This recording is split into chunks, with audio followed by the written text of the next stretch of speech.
తాకట్టులో ఉన్న బంగారాన్ని విడిపించి ఆ రోజు ఆన్లైన్ రేటుకే మేము కొంటాం. Sharma gold company. నమస్కారం, వెల్కమ్ టు సుమన్ టీవీ. నేను గీతాంజలి. ప్రస్తుతం మనతో పాటు ప్రముఖ ఆధ్యాత్మికవేత్త, జ్యోతిష్య వాస్తు పండితులు గుండెపూడి శివ సుధీర్ శర్మ గురువు గారు ఉన్నారు. వారితో మాట్లాడదాం. గురుగారు నమస్కారం అండి. శ్రీమాత్రే నమః. శ్రీ గురుభ్యో నమః. మా ఫ్రెండ్స్ మధ్య డిస్కషన్ జరిగితే ఇట్లా మీరు గురుగారులతో వాళ్ళతో మాట్లాడతారు కదా, ఒక విషయం కనుక్కోండి. కొన్ని విగ్రహాలు, కొన్ని ఫోటోలు ఇళ్లలో పెట్టుకోవద్దు అంటారు. అవి ఏంటో చెప్తే మేము కూడా అవి పాటిస్తాము అని చెప్పారు. ఎందుకంటే కొంతమంది కొన్ని విగ్రహాలు అలా పెట్టుకోవడం వల్ల గొడవలు అయ్యాయని, భార్యాభర్తల మధ్యనే గొడవలు అయ్యాయని, ఇంట్లో ప్రతిసారి ఏదో ఒక ఇష్యూ అవుతుందని చెప్పానండి. అందులో కొన్ని దేవుడి విగ్రహాలు ఉన్నాయి, కొన్ని నార్మల్గా ఉండేటువంటి విగ్రహాలు కూడా ఉన్నాయి. అసలు ఇంట్లో ఖచ్చితంగా ఉండవలసినటువంటి విగ్రహాలు కానీ, బొమ్మలు కానీ, ఫోటోలు కానీ అంటూ ఉంటాయా అసలు? అలా ఇక్కడ ఒకటమ్మా, సంస్కృతి మారుతూ వచ్చింది. ఒకప్పుడు ఉండేటువంటి దేవత ఆరాధన కావచ్చు, దేవతా విగ్రహాల స్వరూపాలు కావచ్చు, ఇంట్లో ఉండేటువంటి మానసికమైనటువంటి స్థితిని ప్రశాంతంగా మార్చేటువంటి చిత్రపటాలు మాత్రమే పూర్వకాలంలో ఉండేవి. ఇప్పుడు భయంకరమైనటువంటివి కూడా ఇంట్లో పెట్టుకుంటున్నారు చాలామంది. ఇప్పుడు ఇంట్లో మన బెడ్రూమ్లో ఒక కలర్ ఏదైతే ఉంటుందో మన మనస్సు మీద ప్రభావాన్ని చూపిస్తూ ఉంటారు. తప్పనిసరిగా ఇంట్లో ఉండే ప్రతి కలర్ అమ్మ, హాల్ కావచ్చు, బెడ్రూమ్ కావచ్చు, కిచెన్ కావచ్చు, ప్రతి ఒక్కడు కూడా మన మనస్సు మీద ప్రభావాన్ని చూపిస్తూ ఉంటుంది. అలాగే మనం నిత్యం లేచినప్పటి నుంచి చూసేటువంటి చిత్రపటాలు కావచ్చు, బొమ్మలు కావచ్చు, విచిత్రమైనటువంటి వస్తు సేకరణ అభిలాష చాలా మందికి ఉంటుంది. అంటే ఎవరి దగ్గర లేనివి నా దగ్గర ఉంటుంది. ఇది ఎక్కడ తెచ్చావు, ఇది ఎక్కడ చూసావు, ఆటోమేటిక్ అట్లా అడుగుతున్నప్పుడు వాళ్ళు చాలా ప్రౌడ్ గా ఫీల్ అవుతుంటారు. ఎవరి దగ్గర లేనిది నా దగ్గర ఉంది కదా. ఇట్లా విచిత్రమైనటువంటి వస్తువు సేకరణ అనేటువంటిది పూర్వకాలంలో ఉండేది అభిలాష. దేంట్లో ఉండేది అంటే వజ్రాలలో ఎక్కువగా చూపించేవాడు పూర్వకాలం. రత్నాలు, మణులు, వజ్ర వైఢూర్యాలు, ఇట్లాంటి వాటిల్లో ఎవరి దగ్గర లేనటువంటి, ఇప్పుడు కోహినీరు మణి అనేటువంటి వజ్రం గురించి మనం మాట్లాడుకుంటున్నాం, అవునా? అంటే ఎవరి దగ్గర లేని మన భారతదేశంలో ఉండేది అనేటువంటిది ఒక ప్రత్యేకత. పూర్వకాలంలో రాజుల దగ్గర నుంచి సర్వసాధారణమైనటువంటి వ్యక్తుల వరకు కూడాను ఎక్కువగా మణుల మీద, మాణిక్యాల మీద, ఎక్కువగా ఈ వజ్ర వైఢూర్యాది నవరత్నాల మీద ఎక్కువగా చూపించేవాడు. ఇప్పుడు రాను అదేమైంది అంటే ఇంట్లో పోలీస్ బొమ్మలు పెట్టుకోవటం కొంతమంది, అవునా? అసలు రక్షక భటుడు కల్లోకి వస్తేనే మనకి ఏదో కీడు జరుగుతుందని తెలిసినప్పుడు దాన్ని పెట్టుకోకూడదు. ధూమ్ర శకటం, ట్రైన్ ఉండకూడదు. ధూమ్ర శకటం కల్లోకి వచ్చినా చెడు జరుగుతుందని సూచన, అది ఉండకూడదు. అంటే ఏవైతే మనకి అశుభ, ఇప్పుడు పగలంతా ఒక బొమ్మను చూస్తూ ఉంటాం అమ్మా, రాత్రిపూట దాని మీద మనకి ఏదో కల వస్తుంటుంది.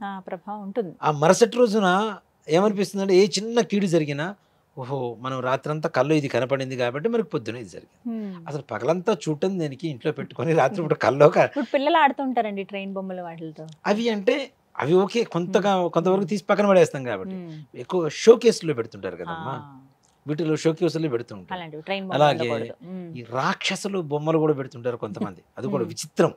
నేను కొన్ని చోట్ల చూస్తున్నాను కాబట్టి చెప్తున్నాను. కొంతమంది ఇళ్ళకి వెళ్తున్నప్పుడు ఆ రాక్షసులు గనక ఇంతవరకు చర్మం కట్టుకొని ఇట్లా దండం పట్టుకొని యమదూత అంటారు చూడండి, ఆ టైప్ లో ఉండేటువంటి బొమ్మలు కూడా కొంతమంది పెడుతూ ఉంటారు. వీళ్ళు కల్లోకి వస్తే అసలు మన జీవితంలో వాళ్ళని టచ్ చేయకూడదు అనుకున్న వాళ్ళని ప్రతిరోజు చూస్తుంటే మనకు వాళ్ళే కల్లోకి వస్తారు ముఖ్యంగా. అలాగే దేవతా పటాలు ఏవైతే ఉంటాయో, ఈ పటాలు ఉండాలి, ఈ పటాలు ఉండకూడదని ఎక్కడ శాస్త్రం లేదు.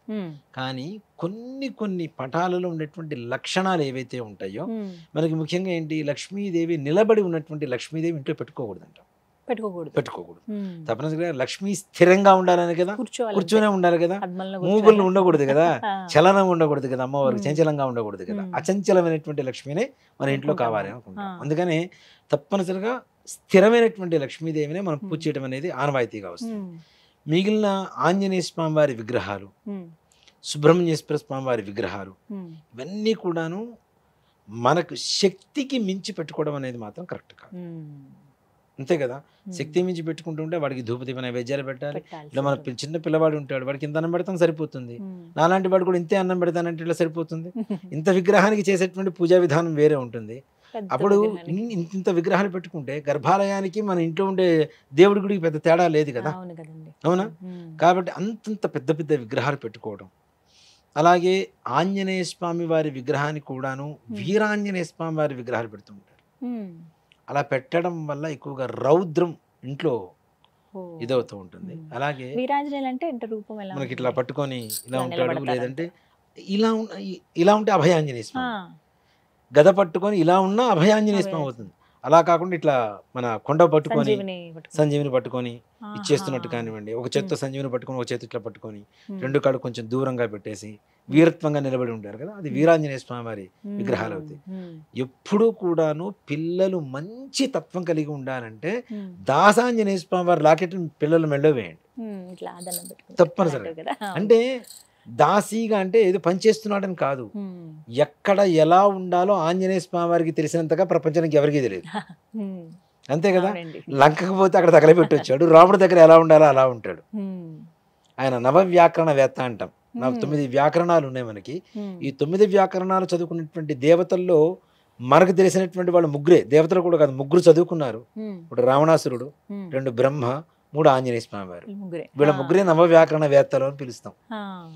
అంత గొప్ప లక్షణాలు కలిగినటువంటి ఆంజనేయ స్వామి వారిని దాసాంజనేయ స్వామి వారిగా పూజ చేయడం కానీ, లేదా ప్రసన్నాంజనేయ స్వామిగా పూజ చేయడం కానీ, తద్వారా ఇంట్లో ప్రశాంతత ఏర్పడుతుంటుంది. వీరాంజనేయ స్వామి నాకు అది కావాలి ఇది కావాలి అంటే కాదు, ఆంజనేయ స్వామి వారి మనతో ఎలా ఉంటే ఎక్కడ రామనామం వినపడుతుందో అక్కడ ఉంటాడు, ఎక్కడ రామనామం వినపడుతుంటే అక్కడ ఎలా ఉంటాడు ఆయన. ఎత్ర ఎత్ర రఘునాథ కీర్తనం తత్ర తత్ర కృతమస్తకాంజలం కదా, కృతమస్తుడిగా ఉంటున్నాడు ఆయన. అలాంటి ఆంజనేయ స్వామి వారిని పూజిస్తే మనకు ప్రశాంతత వస్తుంది. కానీ వీరాంజనేయ స్వామి వారిని పూజించడం ద్వారా ఎక్కువగా ఆవేశం పెరుగుతూ ఉంటుంది. మీరు చూడండి, కొన్ని దేవతల అష్టోత్తరం కావచ్చు, సహస్రనామావళి కావచ్చు, లలితా సహస్రం చదువుతామమ్మా. శ్రీమాత శ్రీ మహారాజ్ఞి శ్రీమత్ సింహాసనేశ్వరి చక్కగా మృదువుగా వెళ్ళిపోతూ ఉంటాడు. అదే ఆంజనేయ స్వామి వారి నామాలు ఎవరైనా చదివేటప్పుడు గుళ్ళల్లో వినండి, అది పూజారి కావచ్చు, మనం కూడా పర్సనల్గా ఎక్స్పీరియన్స్ చేయొచ్చు. అది ఆంజనేయాయ నమః అని స్టార్ట్ చేస్తే లాస్ట్ నామానికి వచ్చేసరికి హై పిచ్లో ఉంటుంది వాయిస్. అది నేను చాలాసార్లు గమనిస్తా, నేను కంట్రోల్ చేయడానికి చాలాసార్లు ట్రై చేస్తాను మా స్వామి వారి దగ్గర. వాయిస్ ఎందుకు లేస్తుంది, మనం కంట్రోల్ చేద్దాం, ఇది కరెక్ట్ కాదని వస్తుంది, మనం కంట్రోల్ చేద్దాం అనుకుంటా, కానీ అది అసలు మనకు ఆగదు. అసలు వాయిస్ ఎత్తుకోవడమే ఆంజనేయాయ నమః అనే హై పిచ్లో ఎత్తుకుంటుంది. ఆ మధ్యలో నామాలు, అంటే నామాలు పలికేటువంటి నామాలు కూడా ఎలా ఉంటాయంటే చాలా పారిజాత ద్రుమూల స్థాయై నమో నమః. అసలు ఒక్కొక్క అక్షరం అలా పలికితేనే మనకి ఏదో కలుగుతుంది అన్నంత ఆనందాన్ని ఇచ్చేటువంటి అష్టోత్తరం ఆంజనేయ స్వామి వారి అష్టోత్తరం. మన ఖడ్గమాల అవన్నీ చదివినప్పుడు ఎంతైతే శక్తివంతంగా మారుతూ ఉంటామో, అలాంటి ఆంజనేయ స్వామి వారికి అష్టోత్తరం చేస్తుంటే అంత మనకి రౌద్రం వస్తూ ఉంటే, ఆంజనేయ స్వామి మరి అలాంటిది వీరాంజనేయ స్వామికి చేస్తుంటే ఎలా ఉంటుంది, అంటే ప్రశాంతత ఉండదు, ఎక్కువ కోపతాపాలు పెరుగుతూ ఉంటాయి. కాబట్టి ప్రశాంతంగా ఉండాలి. అలాగే మనకి బెడ్రూమ్లో ఉండేటువంటి దేవుడి ఇవి కూడా చాలా మంది పెట్టుకోకూడదు అంటారు. పొద్దున్నే లేవగానే దేవుడిని చూడమని మనం చెప్తాం. దీనికంటే ఫస్ట్ పతి దేవుడు పక్కన ఉండి పతి దేవుడిని చూడాలి ముందు తప్పనిసరిగా. అంటే ఇది అలవాటు కూడా ఉంటుందమ్మా, భార్యని భర్త చూడటం, భర్తని భార్య చూడటం అనేది. అది నిజంగా కొంతమందికి సెంటిమెంట్ అలవాటు అయిపోతే జీవితంలో ఇది ఇంకా గొడవలు అనేది ఉండవు వాళ్ళిద్దరి మధ్యలో. తప్పనిసరి అది అలవాటు అయిపోయిందంటే నాకు నిత్యం అదే అలవాటు. అలా చూస్తే నాకంటే ఆ రోజంతా హ్యాపీగా వెళ్ళిపోతుంది, ఇంకా సమస్యలు ఉండవు, ప్రశాంతంగా ఉంటుంది. సో ఫస్ట్ తను హ్యాపీగా ఫీల్ అవుతుంది. ఫీల్ అయిపోయిన తర్వాత నన్ను పొద్దున్న లేవగానే నా మొహం చూస్తే తనకి అదృష్టం కలిసి వస్తుందన్న ఒక నమ్మకం తనకు ఉన్నప్పుడు తను నాతో ఎందుకు గొడవ పడుతుంది కదా. సెంటిమెంట్ ఉంటుంది, ఒక రకమైనటువంటి బాంధవ్యం కూడా పెరుగుతుంటుంది. దీంతో పాటుగా మన దేవతల విగ్రహాలు బెడ్రూమ్లో పిల్లల బెడ్రూమ్లోనేమో ముఖ్యంగా మేధా దక్షిణామూర్తి ఆయన ఉంటే వాళ్ళకి తప్పనిసరిగా ఇది కలుగుతుంది. మనకి ముఖ్యంగా నెమలికి సంబంధించినటువంటివి కానివ్వండి, శ్రీకృష్ణ పరమాత్మకు సంబంధించినటువంటి ఫోటోలు కానీ తప్పనిసరిగా ఉండవచ్చు. దాంట్లో ఫోటో రూపంలో బెడ్రూమ్లో పెట్టుకోవచ్చు. ఇంకా నెమలి పురు విప్పుకొని ఉంటుంది చూడండి, అలాంటివి చూడటం కూడా పొద్దునే మనస్సుకి ప్రశాంతతనిస్తూ ఉంటుంది. తప్పనిసరి. పిల్లలకి ఏం కావాలి, జ్ఞానం కావాలి. ముఖ్యంగా మేధా దక్షిణామూర్తి లేదా మన హయగ్రీవుడు ఇలాంటివి చూడటం ద్వారా వాళ్ళకి మేధా దక్షిణామూర్తి రూపం కానీ హయగ్రీవ రూపం కానీ కొంత విచిత్రమైనటువంటి రూపంలో ఉంటాయి. ఆటోమేటిక్గా మన దృష్టి వాటి మీద కేంద్రీకరిస్తూ ఉంటాం. ఎక్కడైతే మన దృష్టి భగవంతుని మీద పడుతుందో భగవంతుడి దృష్టి మన మీద పడుతుంది. తప్పనిసరిగా ఇందాక నేను చెప్పింది కూడా అదే. సుబ్రహ్మణ్యేశ్వర స్వామి వారికి అభిషేకించడం ద్వారా ఆయన దర్శనం నాకు కలిగింది అంటే నేను అనుకున్నాను నేను వెళ్ళానని కాదు, ఆయనకి నేను ఎడిక్ట్ అయ్యాను, ఆయన నాకు ఎడిక్ట్ అయ్యి నన్ను తీసుకెళ్ళాను అంతే. తప్పనిసరిగా. కాబట్టి ఏదైతే మనం చూస్తూ ఉంటామో రూపాలు అవి. అలాగే ఇంట్లో బొమ్మలు పెడతాం కదా, ఈ బొమ్మల్లో కూడాను ఏనుగుల బొమ్మలు ఇంట్లో ఉండడం చాలా మంచిది. మంచిదండి, చాలా మంచిది, శుభం కలుగుతూ ఉంటుంది. అయితే ఇందులో కూడా ఏనుగులు మామూలుగా తొండం కిందకి దించినవి అని ఇలా పైకి ఎత్తినవి ఉంటాయి తొండం కదా. పైకి ఎత్తినవే ఉండాలి తప్పనిసరిగా. తొండం ఇలా మోరెత్తుకొని ఉంటాయి కదా, అలాంటివి ఉంటే లక్ష్మీదేవి అనుగ్రహం కూడా కలుగుతూ ఉంటుంది. అలాగే విజయానికి సంకేతం ఏనుగు కాబట్టి మనకి, కాబట్టి తప్పనిసరిగా ఏనుగు ఉండడం వల్ల మనం అనుకునేటువంటి కార్యాలు ఏవైతే ఉంటాయో, ఇప్పుడు మనం కూర్చున్నాం, మా సోఫాలో కూర్చున్నాం, ఎదురుగా బొమ్మలు కనపడుతున్నాయి, వాటి ప్రభావం మన మనసు మీద ఎక్కువగా ఉంటుంది. కాబట్టి వాటిని చూస్తున్నప్పుడు మనం ఏదైనా సంకల్పం చేస్తే ఆ సంకల్పం మీద కూడా విడి ప్రభావం కలుగుతుంది తప్పనిసరిగా. అప్పుడు ఏనుగులు బొమ్మలు ఉండవచ్చు. అలాగే మనకి చిత్రపటాల్లో కూడాను గుర్రాలు ఎక్కువగా ఇలా పరిగెడుతున్నట్టుగా కనపడుతుంటాయి. వాటిల్లో ఏదో చిత్రమైనటువంటి ఇవి ఎక్కువగా కనపడుతూ ఉంటాయి. దాంట్లో కూడాను గుర్రాలు మనకు పరిగెడుతున్నప్పుడు ఏవైతే ఉంటాయో అలాంటి గుర్రాలు ఫోటోలకు సంబంధించినవి ఇంట్లో ఉండొచ్చు. కొంతమంది ఇట్లా వాల్ పేపర్స్ లాగా కూడా వేస్తూ ఉంటారు, అలాంటివి కూడా ఉండొచ్చు. వాటిల్లో కూడా 1, 2 కాకుండా 5కి మించినటువంటి గుర్రాల సంఖ్య ఉంటే 7 కొంతమంది 7 ఎక్కువగా పెడుతూ ఉంటారు. అలాంటి సంఖ్య ఉంటే తప్పనిసరిగా విజయం చేకూరుతూ ఉంటుంది. వీళ్ళ పనులు తొందరగా ముందుకు వెళ్తూ ఉంటాయి. అంటే గుర్రం ఎంత ఫాస్ట్గా వెళ్తుంటుందో వీళ్ళ పనులు కూడా అంతే స్వారీ చేస్తూ ముందుకు వెళ్ళిపోతూ ఉంటాయి. అలాగే ఇంట్లో ఉండేటువంటి ఇంకా కొన్ని విగ్రహాల్లో దుర్గాదేవి విగ్రహం కావచ్చు. ఇప్పుడు మనకు దుర్గాదేవి అంటే శక్తివంతమైనటువంటివి, కానీ వాటికి తగ్గ పవిత్రత మనం ఎప్పుడైతే ఇస్తామో ఆ పవిత్రత ఇవ్వలేని పరిస్థితిలో మనం విగ్రహాలే పెట్టొద్దు, చిత్రపటం చాలు. ఇవ్వగలిగితే మాత్రం తప్పనిసరిగా చిన్న చిన్న విగ్రహాలు మందిరంలో, పూజ మందిరంలో పెట్టుకోవచ్చు. అంటే మన గుప్పిడు గుండె అంతే అంతే కదా, మన గుండె ఉండేది ఎవరి గుప్పిడంతా వాళ్ళ గుండె ఉంటుంది. మన గుండె గుడిలో పట్టేంత విగ్రహం తప్పితే గర్భాలయంలో ఉండే విగ్రహాలాగా తీసుకొచ్చి ఇంట్లో పెట్టుకోవడం అనేది కరెక్ట్ కాదు. అలాగే కాలభైరవ విగ్రహాలు కూడా పెడుతుంటారు కొంతమంది. కాలభైరవ విగ్రహాలు ఇంట్లో పెట్టవద్దు. ఈశ్వరుణ్ణి లింగ రూపంలో పెట్టుకొని ఆయన కూడా నిత్యం ధూపదీప నైవేద్యాలు పెట్టగలిగితేనే, లేకపోతే లింగ రూపం కూడా వద్దు, పటమే పెట్టుకోవచ్చు. ఇలాంటి విగ్రహాలు ఎన్ని పెట్టినా ఏం చేసినా మనం నిత్యం పూజ చేస్తూ ఉంటాం. ఒక్కరోజు ఊరు వెళ్ళవలసి వస్తుంది, ఏం చేస్తాం మరి? ఇన్ని విగ్రహాలు పెట్టేసి ఒక్కరోజు నైవేద్యం పెడతాం, 4 రోజులు రెస్ట్ తీసుకోమంటే అది కరెక్ట్ కాదు కదా. ఇలాంటి సమయంలో ఒక చక్కగా గిన్నె తీసుకొని, ఇత్తడిది ఇట్లాంటివి ఏమైనా తీసుకొని దాంట్లో నీళ్లు పోసి, ఇవన్నీ కూడా జలాధివాసం అంటాం వీటి. ఈ జలాధివాసంలో విగ్రహాలు పెట్టి చక్కగా ఒక తులసి దళం దాంట్లో వేసేసి మనం ఊరు వెళ్ళి వచ్చిన తర్వాత మరలా శుభ్రంగా కడిగేసి మరలా ఈ విగ్రహాలన్నింటి కూడా చక్కగా పూజ చేసుకోవచ్చు. ఈ జలాధివాసంలో ఉండేటువంటి విగ్రహాలకు ఏ రకమైనటువంటి ధూపదీప నైవేద్యాలతో సంబంధం లేదు. కొంతమంది బియ్యంలో పెడుతూ ఉంటారు, బియ్యంలో కాదు నీళ్ళలో పెట్టడం అనేది. ఇక్కడ ఏంటి, మనం తినేటువంటి ధాన్యం బియ్యం కాబట్టి బియ్యంలో పెడుతున్నాం. కొంతమంది జొన్నలు తింటారు, కొంతమంది సజ్జలు తింటుంటారు, వాటిలో పెట్టలేం కదా. కాబట్టి నీళ్లలో పెట్టడం అనేది మంచిది. ఈ శివుడికి అభిషేకం చేస్తే మాత్రం తప్పనిసరిగా ఇంట్లో ఉండే సకల రోగాలు పోతాయి. దీంట్లో కూడా శివలింగం పెట్టమని చెబుతున్నాం కదా, దీంట్లో పాదరసంతో తయారు చేసినటువంటి శివలింగం పెట్టుకుంటే అనారోగ్యమైనటువంటిది ఆ ఇంట్లో దరిచేరు. పాదరసం దాన్ని మనం అంటే మనకి దాని చేత్తో పట్టుకోవాలని మెర్క్యూరీని అసలు ఎవరి తరం కూడా కాదు. అలాంటిది 16 రకాల కర్మలు చేస్తే, షోడశ కర్మలు అంటారు దాన్ని, 16 రకాల కర్మలతో అది ఒక ముద్ద రూపంలో మనకి ఘన పదార్థంగా మారుతుంది. దాన్ని శివలింగ రూపంగా తయారు చేసి మడికి ఒరిజినల్ తీసుకొని మనం తయారు చేయించుకుంటే దాన్ని కాలుస్తారు. మరి ఎట్లా కాలుస్తారంటే కొబ్బరి పీచు ఉంటుంది కదా, కొబ్బరి పీచుని ఇట్లా మొత్తం విడదీస్తారు. విడదీసి దాంట్లో ఉండేటువంటి రజను మొత్తం తీసేసి ఆ పీచుతో కాలుస్తారు దాన్ని అలా 4 రోజులు కాలుస్తారు. ఎంత కొబ్బరి పీచు అయితే 4 రోజులు కాలుతూ ఉంటుంది, ఎంత కష్టతరమైనటువంటి ప్రక్రియ. అలాంటివి షోడశ కర్మలు 16 కర్మలు చేస్తే తప్పనిసరిగా లింగ రూపంలోకి వస్తుంది. దానికి అభిషేకం చేస్తే మనం మెర్క్యూరీ అని చెప్పి చాలా మంది ఇచ్చేస్తూ ఉంటాం, పాదరసం అని చెబుతూ ఉంటాం.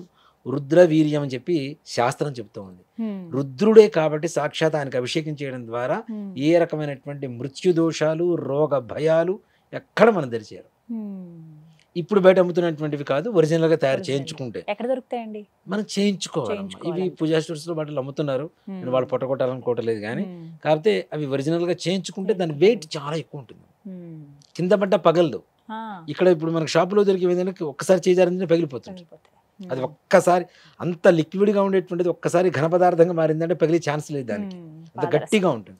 ఇక్కడ అమ్మేవి ఏంటంటే కింద ఒక్కసారి చేజారిందంటే కింద పగిలిపోతూ ఉంటుంది. అది పగిలినప్పుడు మనకు మానసికమైనటువంటి అస్థిమితత, అయ్యో చేజారిపోయింది, శివలింగం పగిలిపోయింది కదా. అలా కాకుండా ఘనంగా గట్టిగా ఉంటుంది. నిత్యం దాని మీద పడేటువంటి నీళ్లు కనుక తీర్థంగా తీసుకుంటే ఏముద్దిగా ఏ రకమైనటువంటి ఆరోగ్య సూత్రాలు అంటే మరి అట్లా అని చెప్పి ఇష్టం వచ్చినట్టు తినేసి ఉండమని కాదు, మనకి మానవాళికి కావాల్సినటువంటి విధానంతో ఉంటే ఏ రకమైనటువంటి బీపీలు, షుగర్లు, థైరాయిడ్, క్యాన్సర్స్ ఇట్లాంటివి ఏవి కూడా మన జోలికి రాకుండా తప్పనిసరిగా ఈ విధంగా గుర్తుపెట్టుకోవాలి. ఇంట్లో ఉండాలి, ఇంట్లో ఉండదు. లక్ష్మీదేవి విగ్రహం ఉండవచ్చు. అలాగే చిన్నవండి, చిన్నవేనమ్మా, ఎక్కువ సైజులు పెట్టుకొని వాటిని మన ఆరాధన చెయ్యలేక మనం ఇంట్లో చిత్రమైనటువంటి విగ్రహాలు కావచ్చు, పటాలు కావచ్చు తీసుకువెళ్ళి దేవాలయాల్లో పెడుతూ ఉంటారు. అవునండి, అది మహా పొరపాటు. అంటే పగిలిపోయిన వాటిని మనం ఇంకా ఆరాధించకూడదు నిజమే, కానీ దేవాలయాలకు తీసుకుని వెళ్తే అవి కొంతమంది నీళ్లు పోస్తుంటారు వాటి మీద, అవి ఇంకా ఛిద్రమైపోతుంటాయి. ఏదైతే మన ఇంటి నుంచి తీసుకొని బయటికి వెళ్తున్నామో ఛిద్రమైనటువంటి పటాలు కావచ్చు, విగ్రహాలు కావచ్చు, ఈ అద్దం పగిలిపోయినటువంటి పటాలు కావచ్చు, ఇవన్నీ నీళ్లలో ఎక్కడైతే జలం ఉంటుందో ఆ జలాశయంలో వేయటం అనేది విధానం. ముఖ్యంగా అది చేయడం అనేది మంచిది, కానీ దేవాలయాల దగ్గర తీసుకుని వెళ్ళి చుట్టూ పెట్టేస్తూ ఉంటారు. ఇవన్నీ కూడా చాలా పొరపాట్లు చేస్తూ ఉంటారు. అంటే మనం ఇంతకాలం పూజ చేసి ఎక్కడ ఇప్పుడు దేవాలయాల్లో లోపల గర్భాలయంలో పూజ జరుగుతుంటుంది, వీటికి ఎవరు పూజ చేయరు కదా, వాటికి మరి ఏం చేస్తారు? అట్లా వేచి ఉండడం అని కూడా కరెక్ట్ కాదు కదా. కాబట్టి మనం డైరెక్ట్ తీసుకెళ్ళి ఎక్కడైనా నీళ్లలో కలిపి రావడం అనేది మంచిది. దానివల్ల మనకు ఉండేటువంటి దోషం ఏదైతే ఇంట్లో పగిలిపోయినటువంటి దోషం ఏదైతే ఉంటుందో ఆ దోషాలు కూడా పోతాయి. అంతేగాని దేవాలయంలో తీసుకుని వెళ్ళిపోతే అది ఉన్నంతకాలం మన ఇంట్లో పగిలిపోయినటువంటి దోషం మన ఇంట్లో ఉంటూనే ఉంటుంది. అంతే కదా, తెలుసుకోవాలి, రిఫ్లెక్ట్ ఉంటూనే ఉంటుంది కదా. మరి అలా కాకుండా దాన్ని అట్లా అనుభవిద్దామంటే తీసుకెళ్ళి గుళ్ళలో పెట్టవచ్చు. అలా కాకుండా ఎక్కడైనా నీళ్ళలో, చెరువులో కావచ్చు, బావిలో కావచ్చు, ఇట్లాంటి వాటిల్లో పడివేసి రావడం మంచిది, కానీ ఇలా చేయడం మాత్రం చాలా పొరపాటు. అది నేను మా దేవాలయమే కాకుండా చాలా దేవాలయాల్లో చాలా మంది ఇబ్బంది పడుతున్నటువంటి విషయాలు. ఇది చెప్పరు, వస్తారు టక్కన ఏదో కవర్ తీసుకొని వస్తారు, లోపలికి పెట్టేసి వెళ్ళిపోతారు. పెడుతుంటే ఎక్కడ వద్దంటారు అని ఇవన్నీ వీళ్ళు తీసుకెళ్ళి ఏం చేయాలి? వీళ్ళు ఒక డ్యూటీ పెట్టుకోవాలి. అది ఎప్పుడో కొన్ని రోజుల తర్వాత చేస్తారు. వీళ్ళు అన్ని పటాలు కలిపి ఒక సంవత్సరం తర్వాత 2 సంవత్సరాల తర్వాత తీసుకెళ్తారు. ఈ 2 సంవత్సరాల పాటు దీని ఫలితం అయితే మనం తింటూనే ఉన్నాంగా, చవి చూస్తూనే ఉన్నాంగా మనం. కాబట్టి ఇలాంటి చెడు ప్రభావం లేకుండా ఉండాలంటే ఇంట్లో ఉండేటువంటి పాడైపోయినటువంటి ఫోటోలు కావచ్చు, చిత్రమైనటువంటి విగ్రహాలు కావచ్చు, డైరెక్ట్ తీసుకెళ్ళి ఎక్కడైనా చెరువుల్లో కానీ, నదుల్లో కానీ, సముద్రాల్లో కానీ, చెరువులో కానీ ఎక్కడైనా పడివేసిరండి, దానివల్ల మంచి జరుగుతూ ఉంటుంది. అలాగే లక్ష్మీనారాయణ ఫోటో ఇంట్లో ఉండొచ్చు, చక్కగా హాల్లో పెట్టుకుంటారు కొంతమంది. ఆ ఫోటో పెట్టుకోవచ్చు, లక్ష్మీనారాయణ స్వామి వారి పటం పెట్టుకోవచ్చు. దాంట్లో ఇక్కడ రాముల వారి పటం తప్పనిసరిగా ఇంట్లో ఉండాలి, సీతారాముల పటం ఉండాలి. సపరివార సమేతంగా ఉంటే ఇంకా మహదానందం. కనీసం సీతారామ లక్ష్మణ ఆంజనేయ స్వామి వారి పటం ఉంటుంది కదా, అది తప్పనిసరిగా ప్రతి ఇంట్లో ఉండి తీరాలి. పార్వతీ పరమేశ్వరులు వీళ్ళంతా కూడాను సంసార జీవితానికి కావలసినటువంటి ఆలోచన విధానాన్ని, వాళ్ళకి కావలసినటువంటి లక్షణాన్ని ఇచ్చేటువంటి దేవతలు వీళ్ళు. భార్యాభర్తలు ఎలా ఉండాలి, కష్టాల్లో సుఖాల్లో కలిసి ఉండాలని సీతాదేవి రావణ వారు చెబుతూ ఉన్నారు. అర్ధనాదీశ్వర తత్వంతో ఉండాలని పార్వతీ పరమేశ్వరులు చెబుతూ ఉన్నారు. ఆది దంపతులను చెబుతూ ఉంటాం మనం, అవునా? జగదపితర ముందే పార్వతీ పరమేశ్వరు. కాబట్టి వీళ్ళిద్దరి పటాలు తప్పనిసరిగా పార్వతీ పరమేశ్వరుల. శివ కుటుంబం ఉంటే ఇంకా మంచిది. మొత్తం పరివారం, శివ కుటుంబంలో ఉండేటువంటిది ఏంటి, భిన్నమైనటువంటి జాతుల ఈ జంతువులన్నీ కూడాను ఒకే చోట కలిసి ఉన్నాయి. మనలో ఆలోచన ఎలా ఉన్నా మన కుటుంబ సభ్యులు మొత్తం ఒకేలాగా ఉండాలి అని చెప్పడం కోసం చూపించేటువంటి ఒక చిత్రపటం ఏదైనా ఉంది అంటే అది కేవలం శివ కుటుంబమే.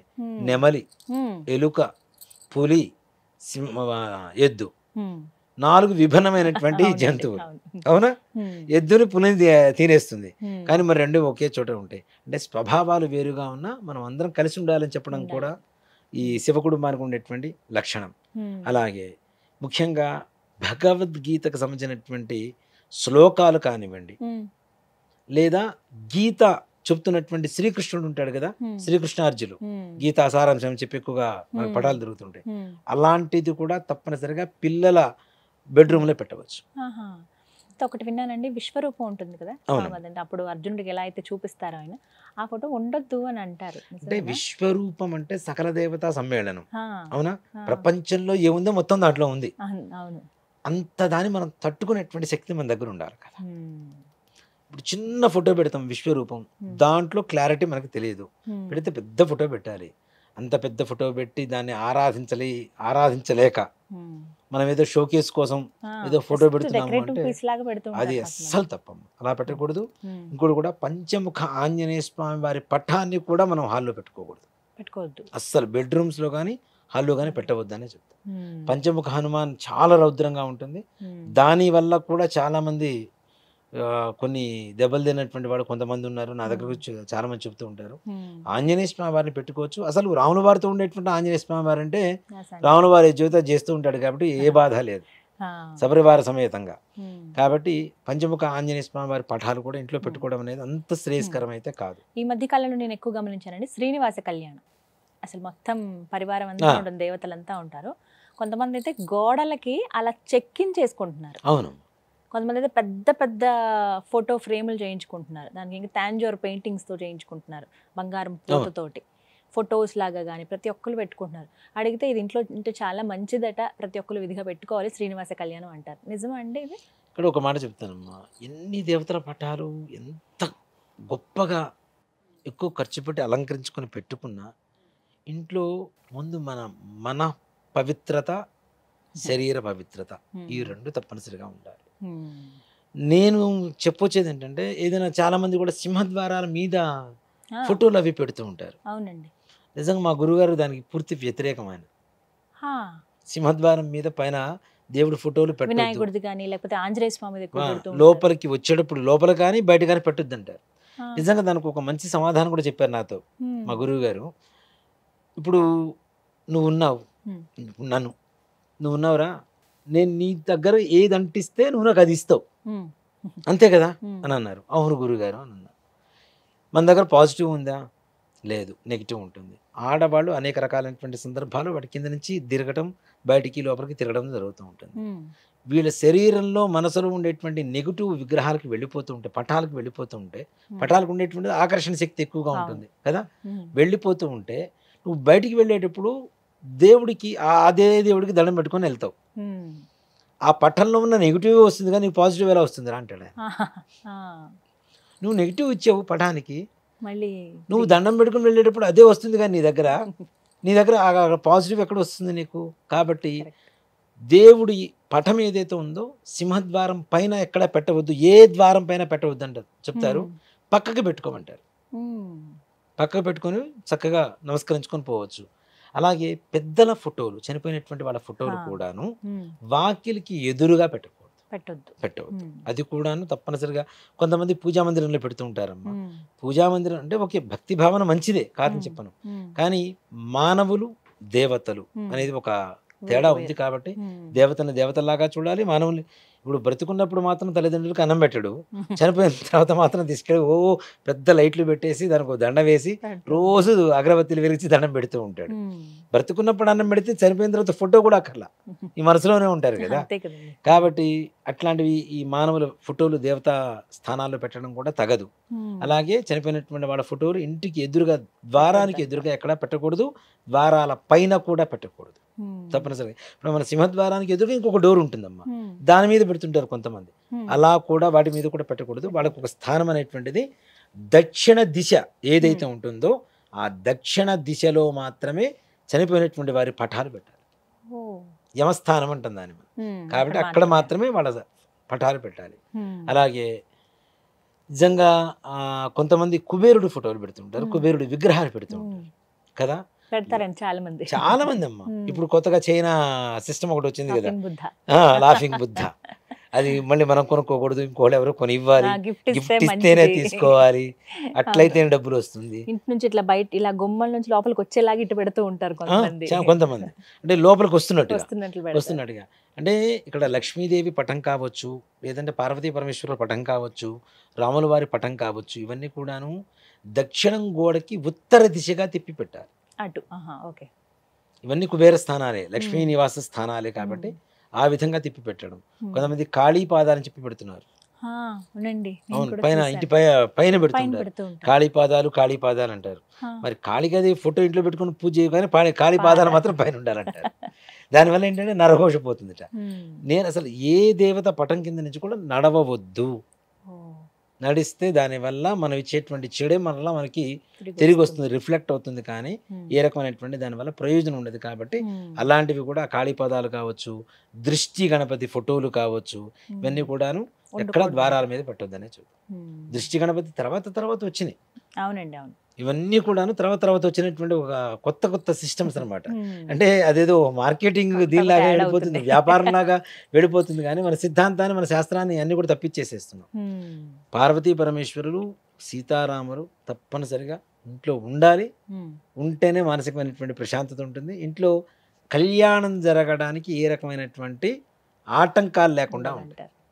అందుకని మనం ఫస్ట్ శ్రీరామ పత్ని జనకస్య పుత్రి సీతాంగన సుందర కోమలాంగి అని చెప్పి ముందు సీతారాముల గురించి శ్లోకాన్ని మనం శుభరేఖ మీద ప్రింట్ చేస్తాం మనం. అవునా? అంటే వాళ్ళిద్దరి అనుగ్రహం ఉంటే తప్పనిసరిగా ప్రపంచంలో చాలా మంది చూడండి, సీతారాములు ఎలా ఉంటారా అని మా గురుగారు అడిగారు నన్ను. నేను ఒకటే మాట చెప్పాను, సీతారాములు ఎలా ఉంటారండి? సీతారాములు లాగానే ఉంటారు, సీతారాములాగా ఇంకెవరు లేరు. అంతే కదా. భార్యాభర్తలకి సరైనటువంటి అర్థం ఏంటి? కష్టాల్లో ఉన్నా సుఖాల్లో ఉన్నా కలిసి ఉండాలి అనేటువంటి లక్షణం వాళ్ళిద్దరికి తప్పితే ఇంకెవరికి లేదు. అందుకనే పెళ్ళైన వెంటనే కూడా ఫస్ట్ సీతారాములకి నమస్కారం చేసిన తర్వాత అరుంధతి నక్షత్ర దర్శనం చేయిస్తాం మనం. ఇక్కడ ముందు వీళ్ళ అనుగ్రహం, మండపంలోనే ఒక పక్కన మడపారాధన పెడతాం కాబట్టి తప్పనిసరి వాళ్ళ అనుగ్రహం కావాలి. అలాగే గౌరీ శంకరుల అనుగ్రహం కావాలి. ఇంట్లో రోగాలు కానివ్వండి, అలానే అర్ధనారీశ్వర తత్వం కూడా కలిసి ఉండాలి. కాబట్టి లక్ష్మీనారాయణుల ఫోటో కూడా ఉండవచ్చు. కళ్యాణ వెంకటేశ్వర స్వామి వారి పటం ఉండాలి అంటే ఉంచుకోవచ్చు, కానీ ఏ పటం పెట్టినా పవిత్రత మాత్రం కాపాడాలి. ఆ పవిత్రత లేనప్పుడు మనం ఏం చేసినా కూడా వృధా. ఇది మనందరి బాధ్యత, అంతే తెలుసుకోవాలి. అంతే కదా. అందుకనే దేవుడు గదిలో పెట్టుకుంటాం, అందుకే ప్రత్యేకంగా అక్కడ మనం పొరపాటున వెళ్ళాం కదా, స్నానం చేయకుండా వెళ్ళాం. ఇక్కడ ఏంటి, స్నానం చేయకుండా తిరుగుతుంటారు, వేరే ఇబ్బందులు ఉన్నప్పుడు తిరుగుతుంటారు, ఇవన్నీ ముట్టుకుంటూ ఉంటారు. అలా వద్దు. దేవుడి గది ఒకటి పెట్టుకోండి, చక్కగా దేవుడి గదిలో పెట్టుకోండి పఠాలు ప్రశాంతంగా. బెడ్రూమ్లోకి అందరు రారు. సో కాబట్టి అక్కడ ఏదైతే మనకు అవసరమైనటువంటి ఉన్నాయో అలాంటివి పెట్టుకోవడం అనేది ఉత్తమమైనటువంటి లక్ష్యం. మన వంశ పరంపరగా వస్తున్నటువంటి అనేక రకాల దోషాలలో ముఖ్యంగా పితృదోషం, స్త్రీ శాపం, ఈ శాపాల వల్ల, దోషాల వల్ల భవిష్యత్తులో ఉండేటువంటి తరాలకి ఏవైతే ఇబ్బందులు కలుగు చేస్తూ ఉంటాయో, సంతానం, వివాహం, అనారోగ్యం, అలాగే ఆర్థిక సమస్యలు, రుణబాధలు, వ్యాపారం, ఉద్యోగం, ఇలా చెప్పుకుంటూ పోతే ప్రపంచంలో ఉండేటువంటి సమస్త బాధలకు కారణమయ్యేటువంటి ఈ పితృదోష, స్త్రీ శాప నివారణం కోసం ఒక పూజా కార్యక్రమం ఉంటుంది. అది కూడాను గోకర్ణంలో ఉండేటువంటి మోక్షనారాయణ బలి అనేటువంటి ఒక పూజా కార్యక్రమం. ఈ కార్యక్రమాన్ని చేయించుకోవడానికి చాలామంది సంకల్పం చేస్తూ ఉంటారు. గోకర్ణం వరకు వెళ్ళి కూడా చేయించుకోలేక వెనుతిరిగి వచ్చినటువంటి వ్యక్తులు కూడా కొంతమంది ఉంటారు. ఇలా కాదు, మనం ఎన్నిసార్లు ప్రయత్నం చేస్తున్నా అవ్వటలేదు అనుకునేటువంటి పరిస్థితుల్లో కూడాను రేపు అంటే నవంబర్ 24వ తారీఖు కొత్తపేట నుంచి, హైదరాబాద్ కొత్తపేట నుంచి ఒక యాత్ర బస్సు ప్రయాణం ప్రారంభమవుతుంది. మధ్యాహ్నం 1 గంట దగ్గర నుంచి. ఎవరైనా మీకుండేటువంటి సమస్త బాధా నివృత్తి కోసం, ఈ స్త్రీ శాప పితృదోష నివారణం కోసం గోకర్ణంలో మోక్షనారాయణ బలి చేయించుకోవాలి అనుకునేటువంటి ప్రతి ఒక్కరు కూడాను ముందుగా మీ యొక్క వివరాలు నమోదు చేసుకోండి. తప్పనిసరిగా ఈ యొక్క కార్యక్రమంలో పాల్గొనండి. పితృదేవతల పరిపూర్ణమైనటువంటి అనుగ్రహంతో వంశాభివృద్ధి, ధనాభివృద్ధి, అలాగే ఆరోగ్యాభివృద్ధి కలిగి తరించండి. చక్కగా వివరించారండి. నమస్కారం. శ్రీమాత్రే నమః. శ్రీ గురుభ్యో నమః.